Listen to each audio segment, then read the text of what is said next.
Talkie देख रहे हैं आप और आपके साथ मैं अदिति त्यागी हूं। जल्दी से बात करेंगे हमारे पोल क्वेश्चन की और आज का हमारा सवाल है हिजाब पर कर्नाटक हाई कोर्ट के फैसले पर क्या राजनीति सही है। एक बार फिर से आपको बता देते हैं आज का सवाल, हिजाब पर हाई कोर्ट का फैसला आने के बावजूद क्या राजनीति सही है।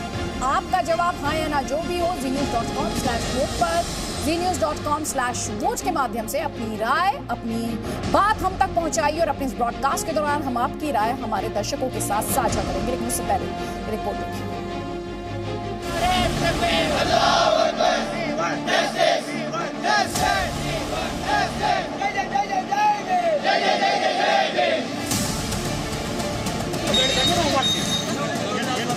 ये देश चलेगा संविधान से, ये देश चलेगा कानून से और जो निर्णय आज का हुआ है वो भी संवैधानिक है, विधि सम्मत है और मैं इसकी प्रशंसा करता हूं। हिजाब को लेकर के जो हॉरर हंगामा था वो किस तरह से मुस्लिम लड़कियों को फॉर्मल एजुकेशन से बाहर किया जाए और उनको तालिबानी सोच के साथ उस जगह झोंक दिया जाए जहां पर कि फॉर्मल एजुकेशन ना मिल पाए। हम इस जजमेंट से डिसएग्री करते हैं, इसको सही नहीं मानते हैं, हमारा संवैधानिक राइट है।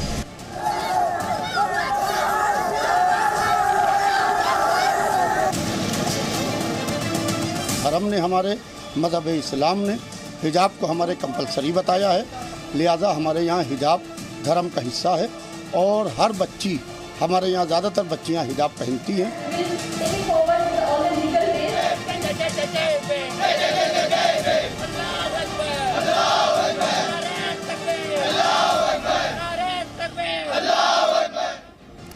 तो 5 राज्यों के चुनाव के बीच कर्नाटक से अचानक हिजाब विवाद बड़ा हुआ और बवंडर बनकर देश भर में फैल गया। विवाद की शुरुआत हुई उडुपी के सरकारी पीयू कॉलेज से, जहां छात्राओं को हिजाब के साथ एंट्री पर रोक लगी। छात्राओं ने इसका विरोध किया तो हंगामा बढ़ा। हिजाब के समर्थन में देश भर में प्रदर्शन होने लगे और इसके विरोध में भगवा शॉल पहनकर स्कूल कॉलेजेस में नारेबाजी की जाने लगी। मामला पहुंचा अदालत तक और कर्नाटक हाई कोर्ट ने इस पर अपना फैसला सुना दिया है। कर्नाटक हाई कोर्ट के अपने फैसले में जिन सवालों के जवाब दिए हैं उनमें सबसे बड़ा सवाल ये कि हिजाब इस्लाम की अनिवार्य प्रथा का हिस्सा है या नहीं, यानी एसेंशियल रिलीजियस प्रैक्टिस हिजाब है या नहीं। कर्नाटक हाई कोर्ट ने इस सवाल का जवाब ना में दिया है। दूसरा सवाल ये कि धार्मिक प्रतीक के आधार पर स्कूल यूनिफॉर्म से इंकार क्या संवैधानिक हक है। कोर्ट का कहना है कि यूनिफॉर्म एक उचित प्रबंध है और इस पर स्टूडेंट यानी छात्र आपत्ति नहीं कर सकते। तीसरा सवाल ये था कि क्या 5 फरवरी को राज्य सरकार ने गवर्नमेंट ऑर्डर में स्कूल में जो ड्रेस कोड लागू किया, क्या ये फैसला मनमाना था। याचिकाकर्ता ये साबित करने में नाकाम रहे, असफल रहे कि गवर्नमेंट ऑर्डर मनमाना था। कर्नाटक हाई कोर्ट का फैसला आने के बाद इस विवाद को खत्म हो जाना चाहिए था, लेकिन अफसोस इस पर बयानबाजी तेज हुई है। असदुद्दीन ओवैसी समेत कई नेता हिजाब के हक को संवैधानिक हक बता रहे हैं और इसीलिए ताल ठोक के हम पूछेंगे कि हाई कोर्ट का फरमान फिर क्यों नहीं थम रहा घमासान। हिजाब गैर जरूरी तो फिर विवाद क्यों है जरूरी। ना पहने हिजाब तो मजहब का कैसा अपमान और क्या जो मजहब से अनजान वो ही दे रहे हैं हिजाब पर ज्ञान। कई खास मेहमान हमारे साथ हैं और साथ ही हम आपको ये भी बताना चाहते हैं हिजाब पर कर्नाटक हाई कोर्ट के फैसले से याचिकाकर्ता छात्राएं जो हैं वो नाराज हैं। वो कह रही हैं हिजाब के बिना कॉलेज नहीं जाएंगी और हिजाब को वो अपने लिए जरूरी बता रही हैं। ये हम आपको याचिकाकर्ताओं का पक्ष दिखा रहे हैं। हाई कोर्ट के फैसले से खफा और कहा हर कानूनी तरीके से हम ये लड़ाई लड़ेंगे। सुप्रीम कोर्ट में अपील दायर कर सकते हैं, ये कहा गया इन छात्राओं द्वारा। और मौलिक अधिकारों से वंचित करना है, हिजाब पहनने को वो मौलिक अधिकार बता रही हैं, कह रही हैं मौलिक अधिकारों से वंचित करना बहुत ही दुर्भाग्यपूर्ण है। हालांकि कोर्ट द्वारा जब इसे एसेंशियल रिलीजियस प्रैक्टिस बताया ही नहीं गया तो फिर किस तरह से ये मौलिक अधिकार का उल्लंघन है, ये अपने आप में बड़ा सवाल है। तो कई खास मेहमान हमारे साथ हैं। हमारे साथ फराह फैज हैं, वकील हैं। हमारे साथ हमारी तबस्सुम हैं, सामाजिक कार्यकर्ता हैं। प्रेम शुक्ला आपको स्क्रीन पर दिखाई दे रहे हैं और नीलोफर मसूद हैं। नीलोफर मसूद नेशनल कॉन्फ्रेंस का पक्ष रखने के लिए हमारे साथ हैं। और नीलोफर मसूद, मेरा पहला सवाल आप ही से है और मेरा आपसे सवाल ये है कि उमर अब्दुल्ला साहब जो इस पर ट्वीट कर रहे हैं या फारूक साहब भी जो इस पर कह रहे हैं, हिजाब पर पाबंदी तो लगाई नहीं, कोर्ट ने साफ तौर पर सीधे तौर पर यह कह दिया कि ये एसेंशियल रिलीजियस प्रैक्टिस नहीं है। कर्नाटक हाई कोर्ट ने डिसाइड किया, अब उसके बाद इतना विवाद क्यों है? जी, बहुत ही बदकिस्मती की बात है जब रिलीजियस मैटर्स हम कोर्ट में डिसाइड करते हैं, क्योंकि इंटरप्रिटेशन का मसला होता है, एक आस्था का मसला है। आप देख लीजिए जो आज जजमेंट आई हुई है पर्टिकुलरली मुस्लिमों के लिए है, जहां पर ये कहा गया है कि ये एक एसेंशियल जरूरी नहीं है कि आप बस हिजाब लगाएं या नहीं लगाएं। लेकिन मुझे बता दीजिए, when we go through the contents of the holy Quran, उसमें स्पेसिफाई किया गया है कि इट इज मैंडेटरी। फिर मैं उसको पर्सनली यूज करती हूँ या नहीं करती हूँ, तो मुझे बता दीजिए किस तरीके से ये रिस्ट्रिक्शन क्लॉज में आर्टिकल 25 से लेकर 28 तक जितने भी मुझे संविधान ने अपने ही कॉन्स्टिट्यूशन में मुझे फंडामेंटल राइट्स दिए हैं, किस तरीके से उसको इन्फ्रिंज कर रहा है। नंबर एक। नंबर दो, दूसरी इंपॉर्टेंट बात है, हम विमेन एम्पावरमेंट की बात करते हैं। नहीं मैडम पहले जो कोर्ट कह रहा है, मैडम जो पहले कोर्ट कह रहा है वो सुन लीजिए ना मैम, प्लीज पॉइंट दर पॉइंट चलेंगे, आप गुमराह कर देंगी तो कैसे चलेगा मैम। तो कोर्ट ने क्या कहा, एंड आई कोट, वही कह रहे मैम सुन लीजिए, प्लीज सुन लीजिए मैम, सुन लीजिए प्लीज डिसीजन को। जी मैम, हर बात को ना हिंदू मुस्लिम मत बनाया कीजिए आप। There is absolutely no material, ma'am may I please, may I madam, may I please. There is absolutely no material placed on record to prima facie show that wearing of hijab is a part of an essential religious practice in Islam and that the petitioners have been wearing hijab from the beginning. इसके अलावा आगे it says it can hardly be argued that hijab being a matter of attire can be justifiably treated as a fundamental to Islamic faith. And I continue from the order. It says, it is not that if the alleged practice of wearing hijab is not adhered to, those not wearing hijab become the sinners. Islam loses its glory and it ceases to be our religion. इस पे क्या कहेंगी समीना बेगम? इस पर तो मैं आपका comment चाहती हूँ, और जो मैंने अभी जो अंश मैंने पढ़ा, मैं चाहूंगी इसका हिंदी ट्रांसलेशन प्लीज जरा स्क्रीन पर लाया जाए, प्लीज जरा स्क्रीन पर लेकर आए इसका हिंदी ट्रांसलेशन। और उस पर समीना बेगम आपका जवाब, कोर्ट ने साफ कह दिया एसेंशियल रिलीजियस प्रैक्टिस नहीं है इस्लाम की। कोर्ट ने साफ कह दिया कि हिजाब फंडामेंटल नहीं है इस्लामिक फेथ के लिए। कोर्ट ने साफ कह दिया कि जो हिजाब नहीं पहनते वो सिनर्स नहीं बन जाते, वो पापी नहीं बन जाते, और ऐसा भी नहीं कि इस्लाम अपनी ग्लोरी खो देगा और रिलीजन होना बंद कर देगा। हम ये सब सारे बातों के उसमें नहीं पढ़ेंगे, सिर्फ हमको हिजाब के बारे में बात करना है, क्योंकि जो फंडामेंटल राइट है ये है, क्योंकि आर्टिकल 25, 28 में भी हमारा फंडामेंटल राइट है। और एक चीज जो है ना, अभी आपने बताया कि एसेंशियल प्रैक्टिस है, एसेंशियल प्रैक्टिस है। अगर कोर्ट में अगर सही तरीके से अगर उनको तजावीज अगर पेश नहीं किए, शायद उसी की वजह से उनको प्रॉब्लम हो रहा होगा। मगर जहां तक मैडम आपके कहने से तो ये एसेंशियल रिलीजियस प्रैक्टिस नहीं बनेगा मैम, बन जाएगा मैम देश। हाँ मैडम मैं सुन रही हूँ आपकी बात। सूरे नूर और सूरे अहज़ाब में हमने इससे पहले भी कहा है, आयत नंबर 31 में। और जो ना मैं ये कहना चाह रही हूँ, अगर आप कुरान को तर्जुमे से पढ़ेंगे, क्योंकि इसमें एक तफसीर होती है जो एक आयत का डिटेल देती है, उससे आपको पता चलेगा। क्योंकि यहाँ पर कोई भी कुरान की तफसीर पढ़िए भाई, क्योंकि कुरान का जो आप ट्रांसलेशन है आप तो मैम इसमें तो आगे लिखा है साफ तौर पर कि जो पेटिशनर्स हैं they have miserably failed to meet the threshold requirement of pleadings and proof as to wearing. Ma'am आप मुझसे तो साक्ष्यों पर बात कीजिएगा मैम प्लीज। नहीं तो उसी से अफसोस हो रहा है। हाँ तो कोर्ट ने साफ ये कहा, मैम सुन लीजिए ना, कोर्ट ने साफ कहा कि petitioners have miserably failed to meet the threshold requirement of pleadings and proof as to wearing hijab is an inviolable religious practice in Islam and much less a part of essential religious practice. याचिकाकर्ता fail हो गया।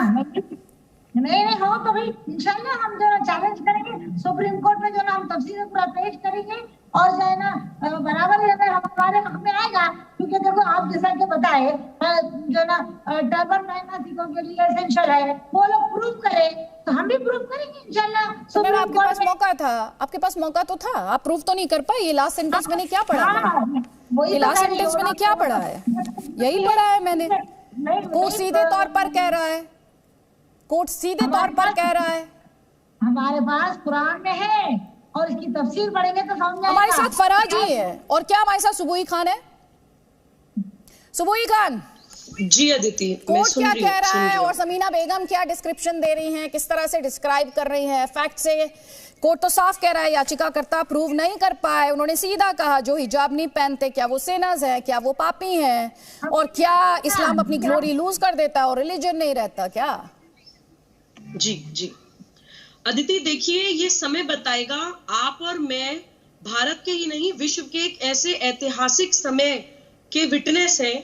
ये समय बताएगा कि ये कितना क्रांतिकारी फैसला प्रूव होगा, क्योंकि पहली बात तो एक क्लैरिटी दे दी गई है कि रिलीजियस प्रैक्टिसेस वही हो सकती हैं जो आपके स्क्रिप्चर्स में हो। वन, आप रिलीजन का नाम लेके या राइट टू रिलीजन आर्टिकल 25 का नाम लेकर कुछ भी नहीं कर सकते हैं।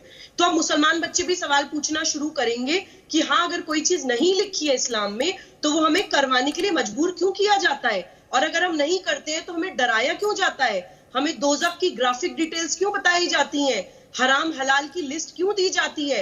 अल्लाह इतना कट्टर नहीं हो सकता, तो हम लोगों को मौलानावाद और कट्टरवाद के नाम पर जीने से रोका क्यों जाता है, स्वतंत्रता का अधिकार क्यों हमसे छीना जाता है, यह हर मुसलमान सवाल करेगा। दूसरी बात आती है पाप और पुण्य की। बहुत अच्छा कर्नाटका हाईकोर्ट ने बोला है कि हिजाब ना पहनने से पापी नहीं हो जाएंगे। अदिति, पाप और पुण्य हमारा मन निर्धारित करता है, परिस्थितियां निर्धारित करती हैं। 1400 साल पहले रेगिस्तान में बैठे हुए कुछ लोग ये तय नहीं कर सकते कि 1400 साल बाद भारत में चलने वाले लोग क्या करेंगे, वो पाप है कि पुण्य है। पाप पुण्य को आप बॉक्स में डेफिनेशन से बांध नहीं सकते हैं। सिचुएशनल होता है, सर्कमस्टेंशियल होता है, बहुत सारी परिस्थितियां निर्धारित करती हैं क्या पाप है क्या पुण्य है। जिस हो सकता है एक व्यक्ति के लिए कुछ पाप हो, वही सेम चीज दूसरे व्यक्ति के लिए पुण्य होगा। ठीक, तो इसलिए रिलीजन को इस्तेमाल करके लोगों को मानसिक गुलाम बनाना बंद करें ये लोग। ठीक है मरिया तबस्सुम, कोर्ट ने सीधे तौर पर कहा कि हिजाब नहीं है एसेंशियल रिलीजियस प्रैक्टिस इस्लाम में।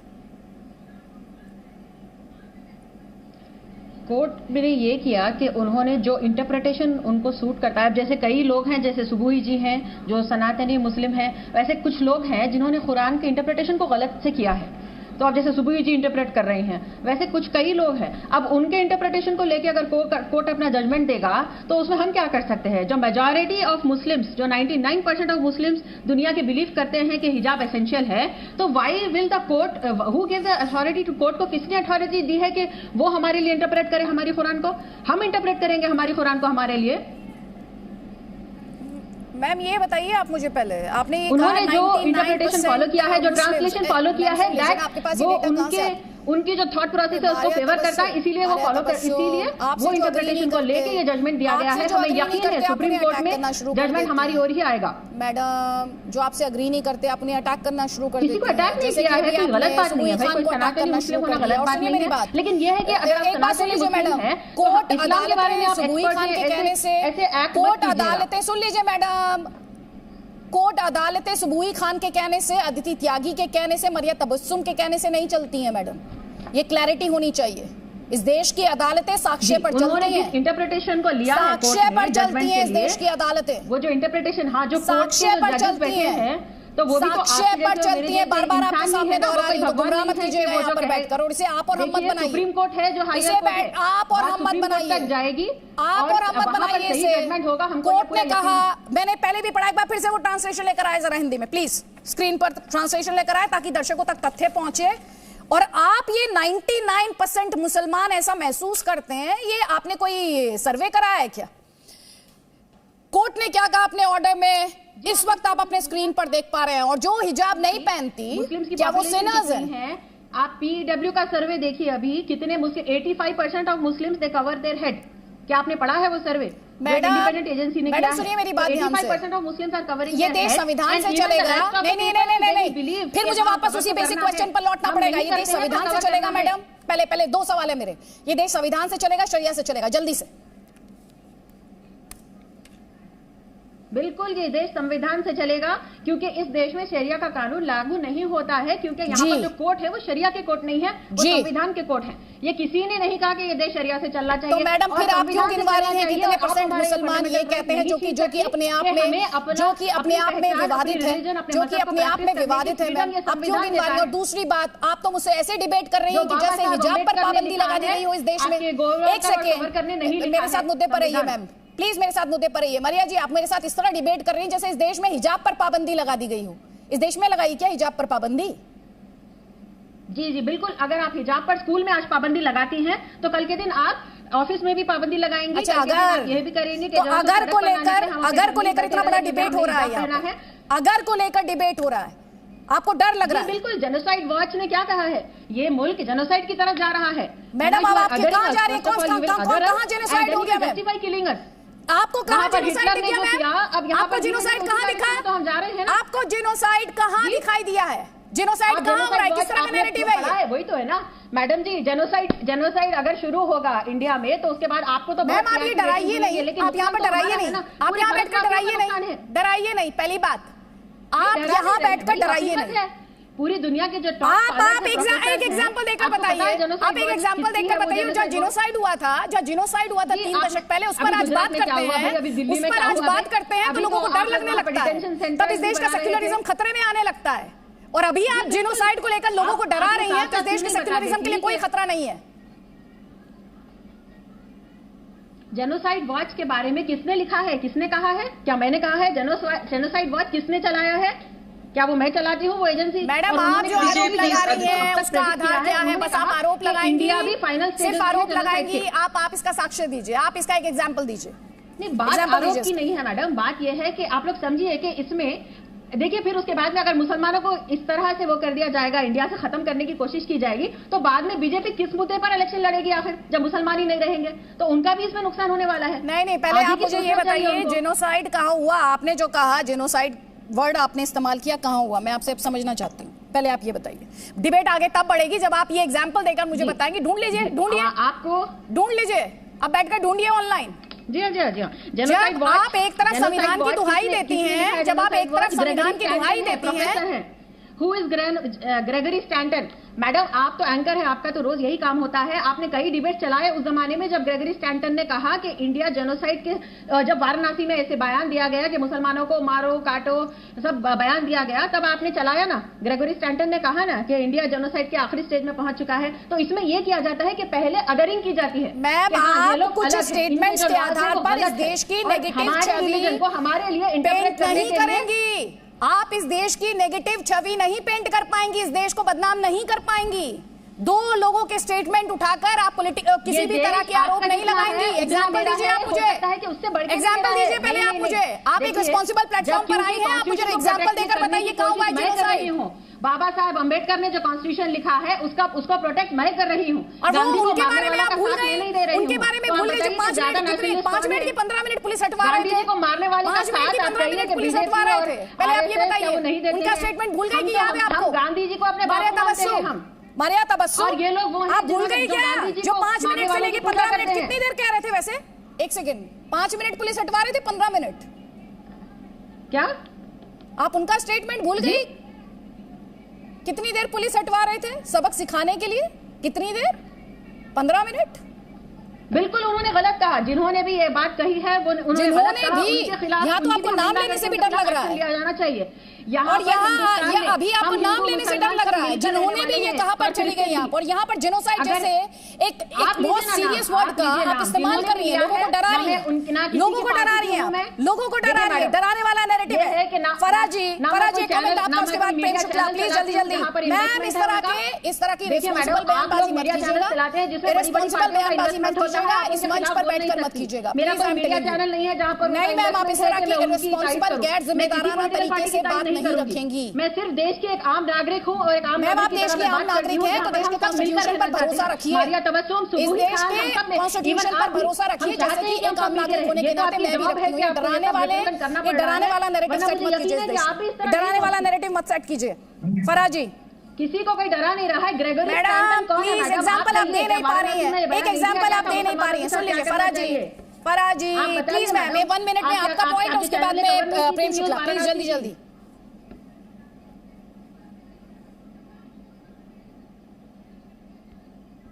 अदिति देखिए, ये लोग खुद कंफ्यूज्ड हैं, इन्हें यही पता नहीं है कि रिट किस लिए गई थी। रिट इसलिए थी कि क्या स्कूल जो है वो अपना ड्रेस कोड तय कर सकते हैं, नहीं तय कर सकते हैं। बच्चे क्लासरूम के अंदर हिजाब के साथ आए या नहीं आए, बाहर इनको हिजाब पहनने से, बुर्का पहनने से कोई नहीं रोक रहा है। और इन्होंने कहा ये बहुत बदकिस्मती है हमारी कि ये इस तरह का फैसला है। बदकिस्मती तो इनकी ये है कि जितने भी लोग हैं, असदुद्दीन ओवैसी खुद एक लॉयर है, तो वो क्यों नहीं प्लीड करते इस तरह के केसेस को। सिर्फ वो इलेक्शन कैंपेनिंग में लोगों को मिसगाइड करते हैं, इस तरह की hate speeches, communal speeches use करते हैं। कभी उन्होंने किसी भी मसले में कोर्ट को जो है वो असिस्ट नहीं किया, और वो फिर बाद में एक जो है पब्लिक डोमेन में आकर के जो है एक वबा फैला देते हैं और सिविल वॉर की तरफ इसको धकेलते हैं। तो ये सारे मसले तब एंड होंगे अदिति जब यहाँ यूनिफॉर्म सिविल कोड आएगा। ये चाहे हाई कोर्ट को माने ना माने, ऑनरेबल सुप्रीम कोर्ट में चले जाएं, वहां भी इन्हें इसी तरह से यही जजमेंट रिपीट होगा, क्योंकि फंडामेंटल राइट्स की ये बात करते हैं, आर्टिकल 25 की बात करते हैं। आर्टिकल 25 सिर्फ इंटीग्रल पार्ट जो किसी भी रिलीजन का है उसको प्रोटेक्ट करता है, और अगर ये इंटीग्रल पार्ट होता तो जिस तरह से सिखों के लिए टर्बन अलाउड है, इसी तरह से हिजाब भी अलाउड होता। और ये जिस वर्ड्स की बात करती है, जिस होली कुरान की बात करती है, उसी होली कुरान में औरतों के लिए पर्दे की बात सूरह नूर में वर्स नंबर 31 में कहा गया है, लेकिन वर्स नंबर 30 जो है वो मर्दों के लिए है। तो मर्दों के लिए कब ये पर्दे की बात करेंगे? ये आज इनका लड़कियों को स्कार्फ अलाउ कर दीजिए, कल फिर ये कहेंगे कि जो लड़के हैं वो टोपी पहन के आएंगे, क्योंकि ये तो हमारे कुरान में कहा गया है। और हमारे जो ठीक है, आपने एक सवाल असदुद्दीन ओवैसी से पूछा, समीना बेगम उस पर आपका जवाब जल्दी से। फराजी तो कह रही है यूनिफॉर्म सिविल कोड का वक्त आ गया है। हाँ, यूनिफॉर्म सिविल कोड अब नहीं ला सकते, क्योंकि जो है हर एक का अपना रिलीजन के बेस पे कॉन्स्टिट्यूशन अम्बेडकर सब तैयार करे। सो अदिति जी, हमारा टॉपिक जो ना हिजाब के मामले पे रहा सवाल असदुद्दीन ओवैसी साहब का, वो बैरिस्टर है, वो अपनी जगह पे, मगर जो ना अब आप लोग खुद वकील हो के आप खुद कर रहे हैं फैसले। तो देखिए, हम बोल रहे हैं ना, आपको इंशाल्लाह हम चैलेंज करेंगे सुप्रीम कोर्ट में, और हम उम्मीद करते हैं कि जो ना हम भी इंशाल्लाह उसका जो भी है इंटरप्रिटेशन सही पेश करेंगे, जिसकी वजह से वो हमारे हक में आएगा। कब करेंगे चैलेंज? किस बात का इंतजार है? किस बात का इंतजार है? कब करेंगे चैलेंज? पूरा ट्रिपल तलाक का पीरियड चला गया, एक दिन असदुद्दीन ओवैसी ने आए, स्क्रीन पे बैठ के हिंदू मुसलमान करते हैं। हाई कोर्ट में चाहे सुप्रीम कोर्ट हो, वहां जब भी इस तरह के मसले जाते हैं तो आपका जो रिप्रेजेंटेशन होता है वो नॉन मुस्लिम एडवोकेट्स करते हैं, और यहाँ बैठ के आप कहते हैं कि जी नॉन मुस्लिम को तो शरिया नहीं पता है, नॉन मुस्लिम को नहीं पता कि इस्लाम क्या है, और जजेस को नहीं पता इस्लाम क्या है, वो कैसे इंटरप्रिटेशन कर सकते हैं? हिंदू मुस्लिम क्या है ना, तो वो कौन सा वक्त होगा और किस वक्त में आप ये करेंगे? ये कंफ्यूज हैं, ये धारा 370 के हटने से परेशान है, ये फ्रस्ट्रेटेड हैं, ये 3 तलाक का बिल आ जाने से फ्रस्ट्रेटेड हो गए हैं, ये इनकी फ्रस्ट्रेशन है।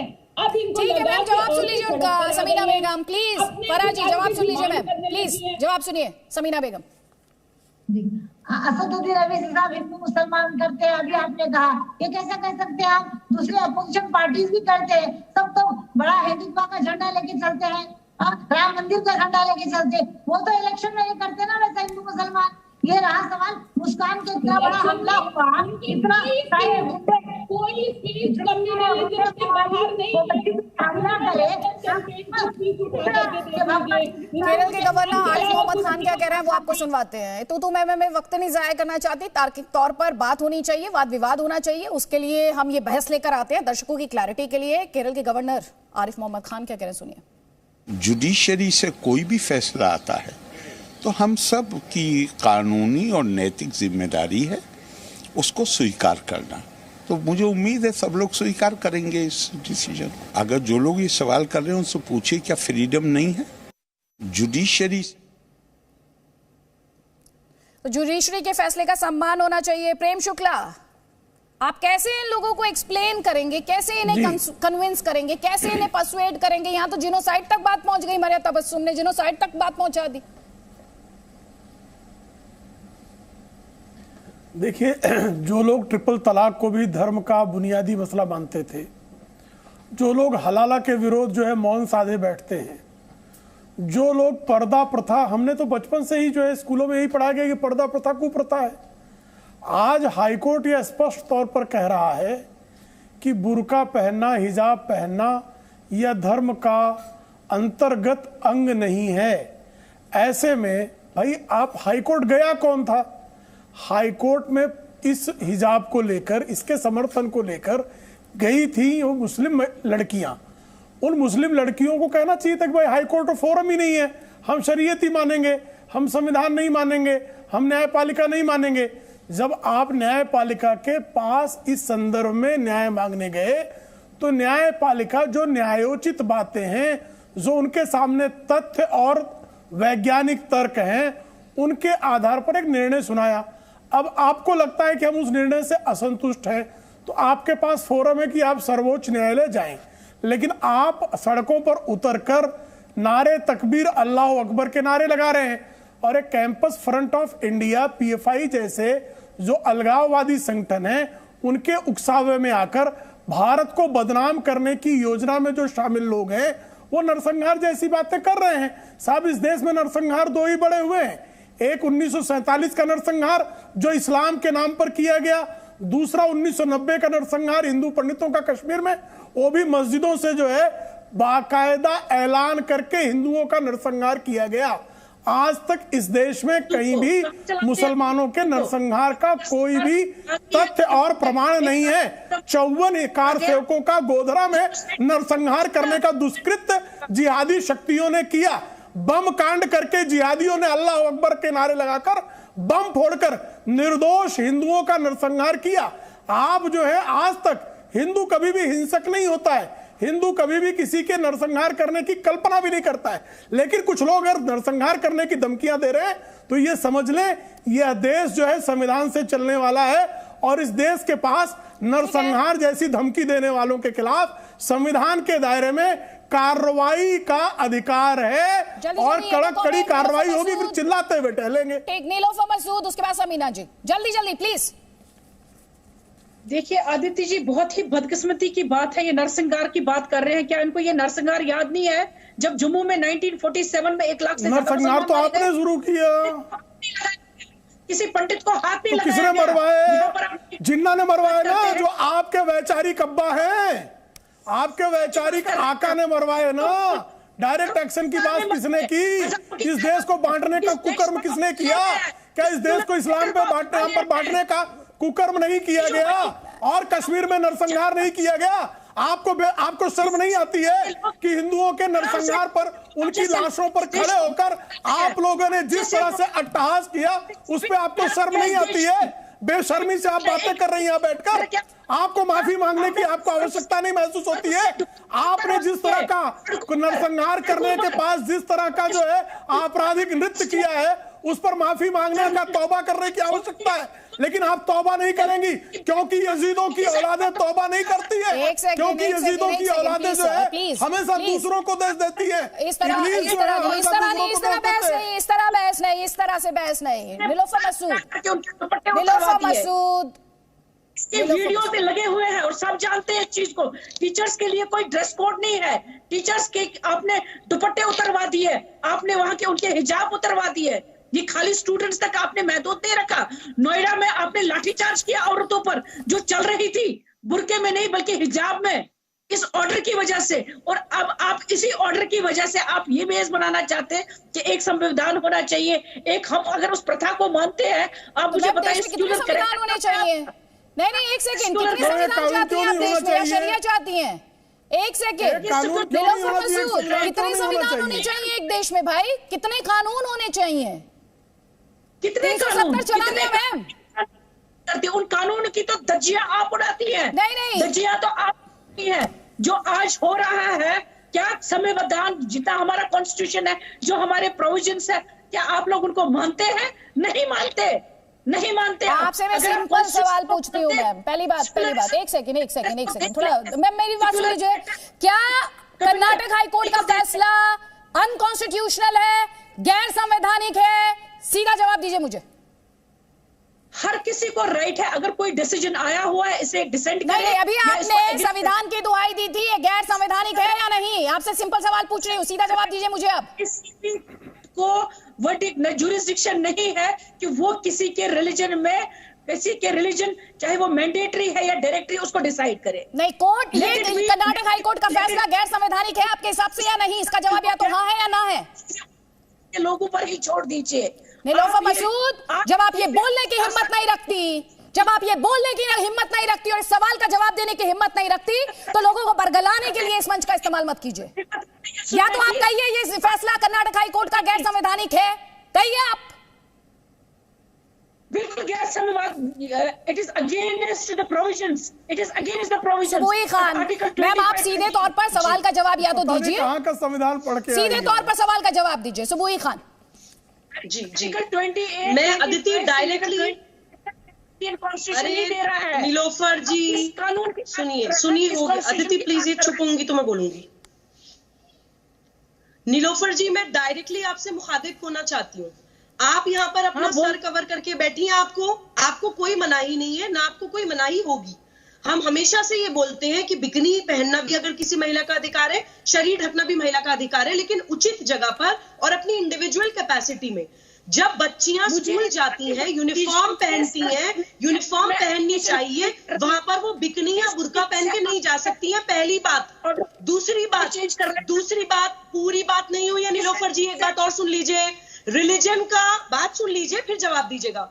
किसी भी रिलीजन का मैंडेटरी या डायरेक्टिव पार्ट कोई है या नहीं, उसमें कोर्ट्स को इंटरवीन करने की बिल्कुल जरूरत होती है, अगर उस चीज को इस्तेमाल करके देश में अराजकता फैल रही हो। और किस लिए बैठी है कोर्ट्स? रिलीजन के नाम पे अगर अराजकता फैल रही है, आग लगाई जा रही है देश को, तो कोर्ट्स बैठ के अपने मुंह पे चेन लगा के नहीं बैठ सकती है। कोर्ट्स बिल्कुल इंटरवीन करेंगी। अगर पैगंबर मोहम्मद, सुनिए, पैगंबर मोहम्मद सल्लल्लाहु अलैहि वसल्लम के नाम पर जैशे मोहम्मद आतंकवादी संगठन चल रहा है और हम मुसलमान उस पर उंगली नहीं उठाएंगे, तो बिल्कुल दुनिया उठाएगी, बिल्कुल जुडिशरी उस पर फैसले देगी। हमें देखना चाहिए कि इस्लाम के नाम पर हो क्या रहा है दुनिया में। हमारी ड्यूटी है, हमारा कर्तव्य है।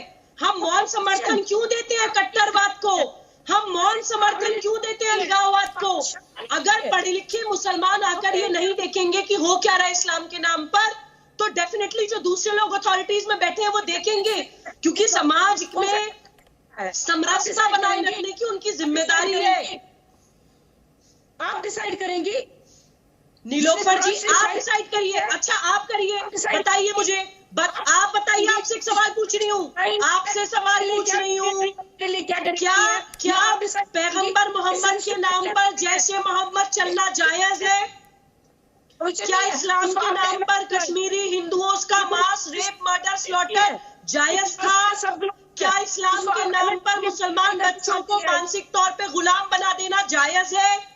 क्या इस्लाम के नाम पर 12-12 साल की बच्चियों के साथ दुष्कर्म करना जायज है, या फिर हलाला करना जायज है, या फिर बहु विवाह के नाम पर डोमेस्टिक वायलेंस एक्ट का वायलेशन करना जायज है? ठीक, एक सेकेंड, अब आप रुक जाइए प्लीज। सुबोई खान प्लीज, अब आप इस पर, अब आप दूसरे पैनलिस्ट की भी राय सुनिए प्लीज। इस पर दूसरे पैनलिस्ट की भी राय सुनिए। मारे तबस्सुम, मुझे पूरी उम्मीद है अब तक तो आप जेनोसाइड के कई एग्जांपल्स निकाल चुकी होंगी। जी तो ये है कि अब आप अभी बीजेपी के नेता यहाँ पर जो हैं वो शायद अश्विनी उपाध्याय को पहचानते हैं और वो उनको भी पहचानते हैं। उनके पार्टी की जो उदिता त्यागी हैं वो भी उस वक्त वहाँ पे मौजूद थे हरिद्वार में जहाँ पर ये कॉल्स लगाए गए। तो क्या ये बात स्पष्ट नहीं है कि कौन चाह रहा है हिंदुस्तान में जेनोसाइड कराना? हमारे जो नेता यहाँ पर बैठे हैं जो कह रहे हैं कि सिर्फ मुसलमानों ने ही जेनोसाइड कराई है इंडिया में। जेनोसाइड चाहे कोई भी, जेनोसाइड तो अल्लाह अकबर कह के किया गया ना, नहीं होता। जिनोसाइड किया किसने? जिनोसाइड करने का कुकर्म जो है वो इस्लाम के नाम पे किया किसने? जेनोसाइड करने वाला, आपकी चुप्पी क्यों है? जेनोसाइड करने वाला और जेनोसाइड की पॉलिसी देने वाला जो है, आप यजीदों के तलवे चाटने पर क्यों आमादा है? जब ये तो बताइए ना, यजीदियत किसने की? 1990 में जो है हिंदुओं के नरसंहार पर आपकी चुप्पी क्यों है? हिंदू महिलाओं पर बलात्कार करने के लिए मुस्लिम महिलाओं ने सौंप दिया, इस पर आपको शर्म नहीं आती है? बताइए ना, उस पे 10 लाख हिंदुओं का कत्लेआम कर दिया गया, उस पे आपको शर्म आती है कि नहीं आती है? आप जिन्ना की तस्वीरें आपकी लेकर अपने गले में लटका के क्यों टहल रही है? इस पे शर्म आती कि नहीं आती है? तौबा करिए, तौबा करिए कि नरसंहार करने वाले, अल्लाह अकबर के नाम पर नरसंहार करने वाले अपराधियों के साथ खड़ी है। एक सेकंड प्लीज। मारिया तबस्सुम, आपके चिल्लाने से, आपके डराने से, आपके ये नैरेटिव सेट करने की कोशिश करने से सकता है तथ्य नहीं बदलते हैं। हिंदू धर्म जो है वो शांति प्रिय धर्म है। आपका जो हिंदुत्व है वो डिफरेंट है और हिंदू धर्म अलग है। हिंदू धर्म शांति प्रिय धर्म है।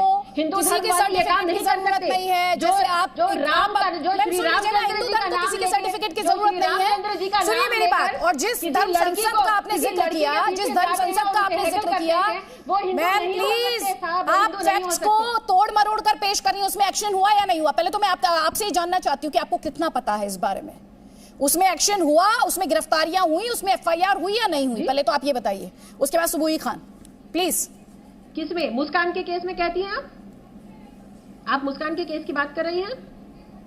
मैम आप जिस धर्म संसद की बात कर रही है मैं उसकी बात कर रही हूँ। कुछ भी नहीं हुआ भाई। बेल मिल गई उनको, कैसे मिल गई बेल इतनी जल्दी? और ऐसे कैसे हो सकता है कि जब प्रेम शुक्ला जी की आप बात कर रही है ना, उस मुस्कान ने खुद ही कहा कि इसे राजनीतिक मुद्दा ना बनाया जाए। मैम जो रूलिंग पार्टी है इंडिया की वो कैसे एंकरेज कर सकती है? उनको परमिशन कैसे मिला ये फंक्शन करने का हरिद्वार में? कैसे ये अनाउंसमेंट करने का उनकी जरूरत हुई? और अभी तक अगर कोई होता जो वाकई सेक्युलर कंट्री को, पहले आप अगर ये हमारे मंत्री जी आपसे रिक्वेस्ट करें थोड़ा सा पढ़ लीजिए क्या एक्शन हुआ, थोड़ा सा पढ़ लीजिए प्लीज। ऐसे आधी अधूरी बातें मत कीजिए, पढ़ लीजिए। और आपको जेनोसाइड का एग्जाम्पल देना होगा। आप कह रही है ना देश जेनोसाइड की तरफ बढ़ रहा है, आपको वो एग्जाम्पल देना होगा। ये जो आप डराने वाली सियासत कर रही हैं, ये जो लोगों में खौफ क्रिएट करना चाहती हैं, उस पर आपको जवाब देना है। मैम आप जवाब देंगी उस पर? जी हाँ बिल्कुल, हम सबको डरना चाहिए। हम हिंदुस्तानियों को डरना चाहिए कि ऐसे लोग जो बड़े बड़े आतंकवादी हैं वो लोग आकर हमारे सर पर बैठ गए हैं आज और खुल्लम खुल्ला देश में वाराणसी में ठहरकर, हरिद्वार में ठहरकर आतंकवादी इन लोगों को मरवाना चाहिए, इनको काटना चाहिए। कौन सा आतंकवादी देश चला रहा है? जरा एक एग्जांपल देकर बताइए मुझे। कर रहे हैं नहीं एक सेकंड मारिया तबस्सुम, कौन सा आतंकवादी देश चला रहा है? वो आतंकवादी लोग हैं जिन्होंने जो प्रबोधानंद गिरी जी हैं, जिन्होंने ये अनाउंसमेंट किया देश चला रहा है। कौन सा आतंकवादी आपके हिसाब से जो आरोप लगा रही है? आप क्यों लगा रही है? आतंकवादी जैसे ऐसे शब्दों का इस्तेमाल क्यों कर रही है? कभी आप जिनोसाइड पर जाती है, कभी आप आतंकवादियों की बात करती है। सुबुही खान, मैं नहीं मानती कि हिंदू धर्म, सुबुही खान इस तरह का नैरेटिव सेट करने की कोशिश की जा रही है। हम कर्नाटक हाईकोर्ट के जजमेंट पर बात कर रहे हैं। कभी मारिया तबस्सुम जिनोसाइड की बात करती हैं, कभी मारिया तबस्सुम आतंकवाद की बात करती हैं, कभी मारिया तबस्सुम माइनॉरिटीज के राइट्स की बात करती हैं, कभी कहती है यूनिफॉर्म सिविल कोड क्यों होना चाहिए। क्यों भाई? जी देखिए अदिति, ये इधर उधर घुमाने की कोशिश इसलिए कर रहे हैं क्योंकि दे हैव बैडली फेल्ड। ये लोग हिजाब प्रकरण को भी मुद्दा बनाकर देश में अराजकता फैलाने की और आंदोलन क्रिएट करने की कोशिश कर रहे थे, जो ये नहीं कर पाए। उसका कारण ये है कि ज्यादातर मुसलमान बच्चा अब इस्लामिक स्टेट पे सवाल उठा रहा है। बहुत सारे मुसलमान बच्चे हैं जो नाचना चाहते हैं, गाना चाहते हैं, पढ़ना चाहते हैं और दूसरे लोगों की तरह डॉक्टर, इंजीनियर, प्रोफेसर बनना चाहते हैं। वो ये सवाल पूछते हैं कि हमें मजहब के नाम पे डराते क्यों हो भाई? अल्लाह ने जिसने पूरी दुनिया बनाई है उसके लिए हर भाषा, हर जाति, हर क्षेत्र, हर संप्रदाय, हर देश उसका है, वो हर जगह है। एक रिलीजन को इस्तेमाल करके आप डर के बेस पर लोगों को मानसिक गुलाम बनाते हैं सिर्फ सत्ता में रहने के लिए। ये मुसलमान बच्चे, मुसलमान युवा जान गए हैं। वो पूछ रहे हैं आपसे सवाल कि क्या फर्क है इस्लाम और इस्लामिक स्टेट में। आप लोग सिर्फ मुसलमान बच्चों को मानसिक गुलाम बना के भीड़तंत्र की तरह इस्तेमाल करना चाहते हैं और डर डालते हैं उनके दिमाग में। जेनोसाइड वॉच क्या है? जेनोसाइड वॉच बहुत सारी ऐसी मीडिया प्लेटफॉर्म्स है, बहुत सारे ऐसे इंटेलेक्चुअल टेररिस्ट है जो भारत के खिलाफ एक नैरेटिव क्रिएट करने की इस तरह की बकवास करते हैं। 135 करोड़ पॉपुलेशन में अगर 2 मुसलमान बच्चों को कोई धक्का भी दे देता है तो ये लोग भारत को लिंचिस्तान बोलते हैं, देश को लिंचिस्तान बोलते हैं। उस देश ने जिसने इस्लाम को ही नहीं हर विभिन्नता को उत्सव की तरह मनाया है। टॉलरेंट या इंटॉलरेंट शब्द ही नहीं भारत के लिए बनाए, क्योंकि भारत सेलिब्रेट करता है, भारत विभिन्नताओं को मनाता है, आत्मसात करता है, समझता है हमारे अंदर, यानी अपने अंदर संभाल लेने की क्षमता है। शर्म नहीं आती आप लोगों को कि आप छोटी छोटी बच्चियों के ऊपर राजनीति कर रहे हैं, पढ़ाई से दूर कर देना चाहते हैं। अदिति, ये लोग चाहते ही नहीं है कि मुसलमान बच्चियां पढ़ाई करें या फिर सवाल करें या अपने हक की आवाज उठाना चाहें। अब तक माइनॉरिटीज बस राइट्स की बात करेंगे, कर्तव्यों की बात कब होगी? और जो भी सुबुही खान ने कहा उस पर भी आपका जवाब। ये हम तो कर्तव्यबद्ध हैं, हम बिल्कुल कर्तव्यबद्ध हैं। हम अपनी जान देने के लिए तैयार हैं अपने देश के लिए, और देते आए हैं और देते रहेंगे। और ऐसे लोग जो हमको एंटी नेशनल ठहराने के लिए आज आपके मंच पे बुलाए जाते हैं, ऐसे लोगों को हमको कोई राइट ही नहीं है उनको हमें ऐसा ब्रांड करने का। ये मुल्क जितना आपका है उतना हमारा भी है। मैम, ये मुल्क पर सवाल आपका है मैं तो हमारा भी नहीं कहा। ये मुल्क को लेकर तो सवाल ही नहीं है मैम, ये देश कॉन्स्टिट्यूशन से चलता है मैम।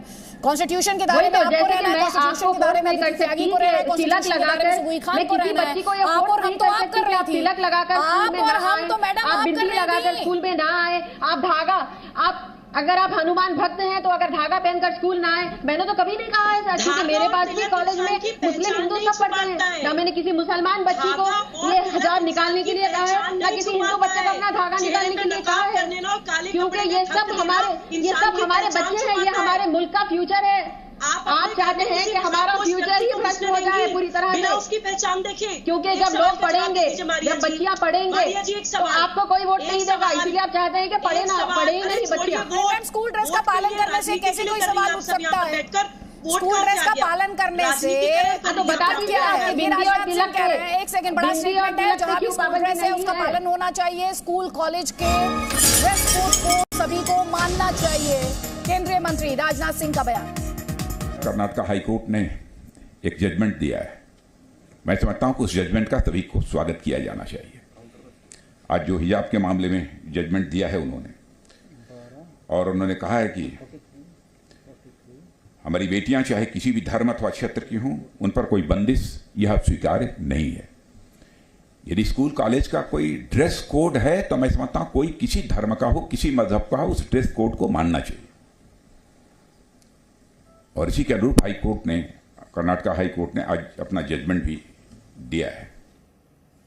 मारिया तबस्सुम, वैसे तो बाबा साहेब की बहुत दुहाई दी जाती है इस देश में, लेकिन जब बाबा साहेब के यूनिफॉर्म सिविल कोड की बात की जाती है तो फिर सेलेक्टिव हो जाते हैं सब। अधिकार याद रहते हैं, कर्तव्य याद नहीं रहते।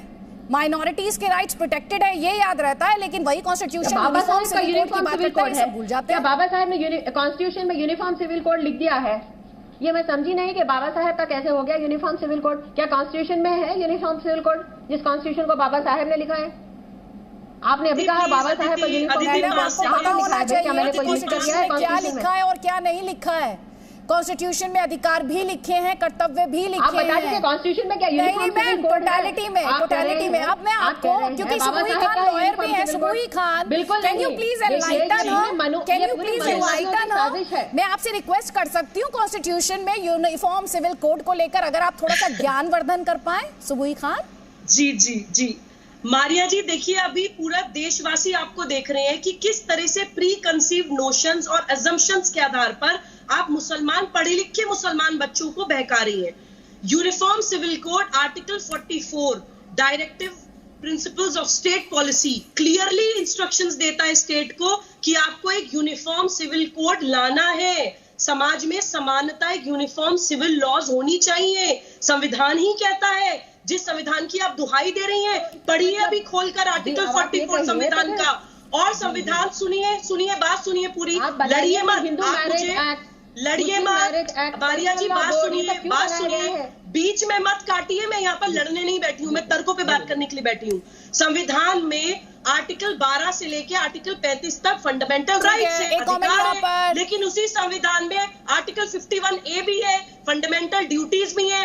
अगर आपके देश को किसी भी चीज को इस्तेमाल करके तोड़ा जा रहा है, देश की अखंडता, संप्रभुता पे किसी भी तरह का कोई प्रहार हो रहा है, तो एक भारतीय होने के नाते आपकी क्या जिम्मेदारी है कि आप उसके खिलाफ आवाज उठाएं या फिर मुसलमान बन के बैठ जाएं और ये बोलना शुरू कर दें कि मुसलमान के साथ भारत में जेनोसाइड हो रहा है। एक सेकेंड समीना बेगम, जिन बाबा साहब की बात की जाती है, आर्टिकल 44 उसी कॉन्स्टिट्यूशन का हिस्सा भी है यूनिफॉर्म सिविल कोड को लेकर, और उसी यूनिफॉर्म सिविल कोड के पक्षधर भी थे अंबेडकर साहब।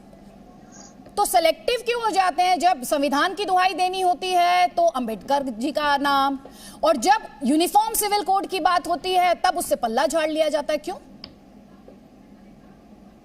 जब कॉन्स्टिट्यूशन जो बनाया गया है अंबेडकर साहब ने, हर रीजन को गौर करके उनके बेस के, उनके हिसाब से जो फंडामेंटल राइट्स है, जो right to act, education act है, उसके हिसाब से हर एक का अलग अलग बनाए हैं। तो अब इतने 70 साल में तो कभी याद नहीं आया यूनिफॉर्म सिविल कोड। अभी थोड़े दिन से यूनिफॉर्म सिविल कोड याद आ रहा। और एक जैसी बात है यूनिफॉर्म की, जैसे कि हम अब तक तो कोई यूनिफॉर्म पहनने के लिए इनकार नहीं करे।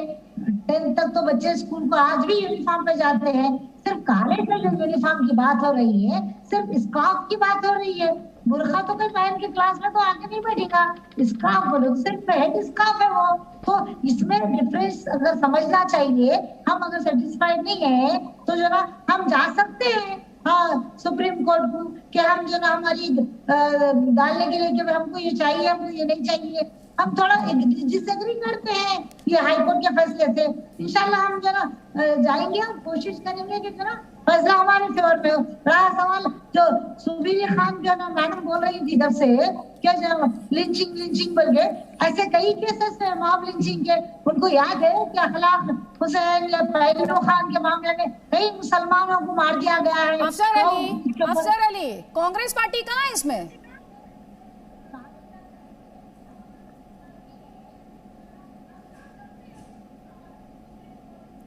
अफसर अली, आवाज जा रही है?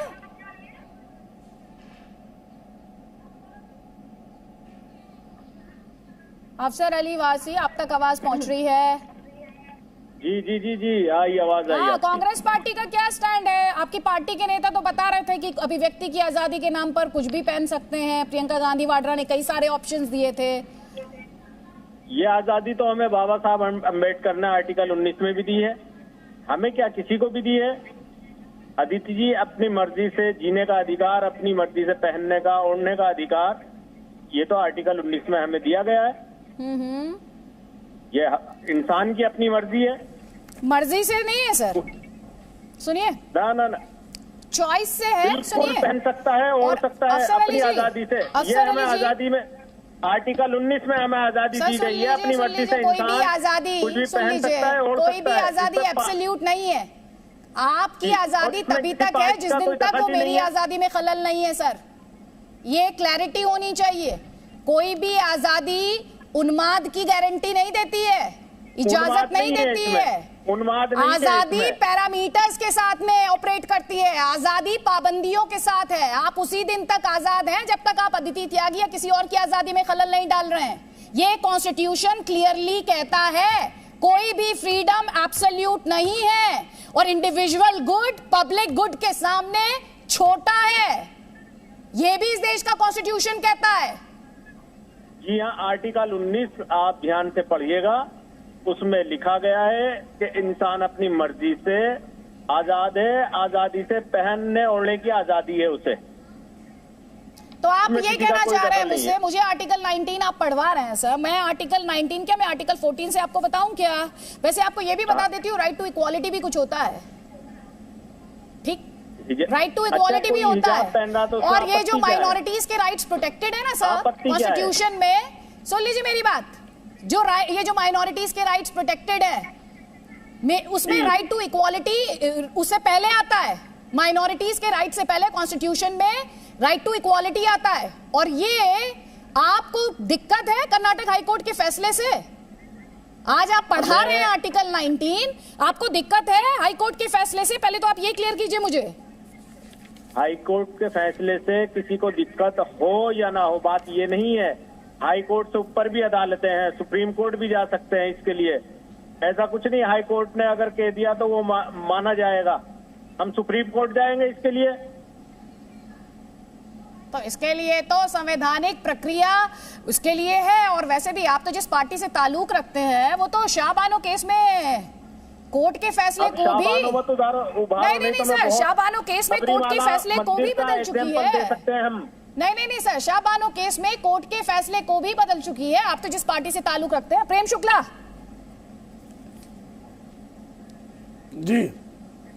जी अदिति जी।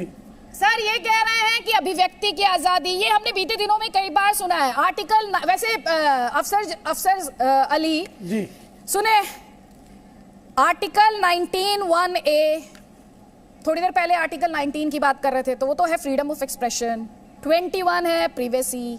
कोर्ट में ये मामला था। थोड़ा सा कोर्ट के जजमेंट को अफसर अली जी थोड़ा सा डिटेल में पढ़ लीजिए, आपको और ज्यादा ज्ञान की इस पर प्राप्ति हो जाएगी और आपको जो इस पर सवाल है उन्हें लेकर भी क्लैरिटी यहां पर मिल जाएगी। लेकिन प्रेम शुक्ला ये जो नैरेटिव सेट करने की कोशिश की जा रही है, जिसमें बार बार ये कहा जा रहा है जो कॉन्स्टिट्यूशन है उसे चैलेंज करने की कोशिश की जा रही है, आपकी पार्टी को लेकर ये जो परसेप्शन है कि एक डराने वाली जो नैरेटिव क्रिएट करने की कोशिश की जा रही है, आपकी पार्टी उसे कैसे हैंडल करेगी?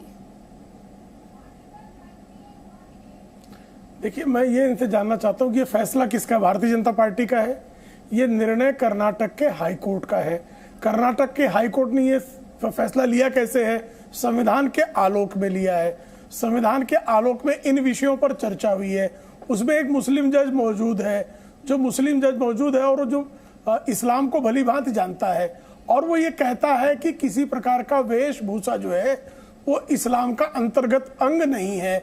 उसके बाद ये नहीं कह रहा कि आप हिजाब अपने घर में मत पहनिए, बाजार जाते समय मत पहनिए। वो कह रहा है कि भाई एक गणवेश है विद्यालय का, उस गणवेश को विद्यालय में पहनना पड़ेगा और गणवेश की जगह आप किसी अन्य गणवेश को धार्मिकता के नाम पर आप गणवेश में परिवर्तन नहीं कर सकते हैं।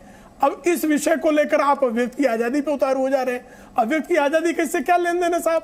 और अभिव्यक्ति की आजादी एब्सोल्यूट नहीं। और आपके कांग्रेस के नेता पंडित जवाहरलाल नेहरू ने जो पहला अमेंडमेंट, पहला संविधान संशोधन जो है वो अभिव्यक्ति की स्वतंत्रता वाले क्लॉज में ही किया और ये कहा कि अभिव्यक्ति की स्वतंत्रता एब्सोल्यूट नहीं है। क्यों किया? क्योंकि मद्रास क्रॉनिकल जो है लगातार उनके विरुद्ध, उनकी इकोनॉमिक पॉलिसीज के विरुद्ध लिख रहा था। इकोनॉमिक पॉलिसीज के विरुद्ध पंडित जवाहरलाल नेहरू के लिखने पर पहला संविधान संशोधन हो जाता है। कम से कम कांग्रेस के नेताओं को ये पढ़ लिख कर आना चाहिए, उसके बाद किसी प्रकार की टिप्पणी करनी चाहिए। इस मामले का अभिव्यक्ति की स्वतंत्रता से कोई लेन देन नहीं है। ठीक है, जल्दी से एक कमेंट मारिया तबस्सुम आपका। बढ़िया तबस्सुम, कुल मिलाकर डिबेट वहीं वापस लौटकर आ जाती है कि जब देश में कॉन्स्टिट्यूशन है और इस देश में अदालतें हैं तो फिर अदालतों के फैसलों पर भरोसा क्यों या इतना अविश्वास क्यों? इसीलिए तो हाई कोर्ट के बाद सुप्रीम कोर्ट भी है ना, जो उच्चतम न्यायालय है। तो यही है कि इसीलिए कि ऐसी गलतियां हो सकती है। कई बार ऐसा हो चुका है, लाखों केसों में, हजारों केसों में ऐसा हो चुका है कि हाई कोर्ट के जजमेंट को ओवररूल किया गया सुप्रीम कोर्ट में। तो इस बार भी हमें यह यकीन है कि यही होगा और हमें अभी भी पूरा विश्वास है कि इस देश में ऐसी पॉलिटिकल पार्टियां तो कई आएंगी जाएंगी, लेकिन इस देश का जो कॉन्स्टिट्यूशन है, इस देश का जो सुप्रीम कोर्ट है, दैट विल रिटेन एंड उसकी सैंक्टिटी हमेशा बनी रहेगी। आप ये तो बताइए मारिया तबस्सुम, आप तो जेनोसाइड की बात कर रही है। सुप्रीम कोर्ट इस फैसले को बदलेगा, बरकरार रखेगा, वो तो सुप्रीम कोर्ट का फैसला होगा। लेकिन आप तो कर्नाटक हाई कोर्ट के फैसले पर जिस तरह से सवाल उठा रही है और जेनोसाइड की बात कर रही है, उस पर क्या? वही तो है ना मैडम कि ये सब है ना, जेनोसाइड का जो शब्द इस्तेमाल किया किसने किया? ग्रेगोरी स्टैंटन ने किया, जेनोसाइड वॉच ने किया, जो काफी मानी हुई और पूरी दुनिया उसको मानती है, उनके एक्सपर्टीज को मानती है, क्योंकि हमेशा जेनोसाइड पहले प्रेडिक्ट किया है। अभी ये है कि जेनोसाइड आपको पता है भारत में जेनोसाइड हुआ है ना मैडम? क्या गुजरात के आप लोग, गुजरात में जो किया है और उसके बाद में क्योंकि कुछ पार्टियां हैं जो हेट के ऊपर, जैसा कि गिद्ध मरे हुए जानवर के ऊपर खाते हैं और जीते हैं, वैसे ही कुछ पार्टियां हैं जो गिद्धों की तरह है, तो लोगों को मार कर उनका गोश्त खाकर वो पावर में आती हैं। तो ऐसी पार्टियां जो है इनकी वजह से ही जेनोसाइड होगा। ऐसे गिद्ध और ऐसे भेड़िए हैं जो मरे हुए इंसान का गोश्त खाते हैं यहाँ पर। सीधा सवाल करिए, उसका जवाब आप दे नहीं रही है। उसका और उसी की वजह से लोगों के दिमागों में नफरत फैलाकर वो पावर में आते हैं। प्लीज सुबुई खान और फराज जी उसके बाद, जल्दी जल्दी।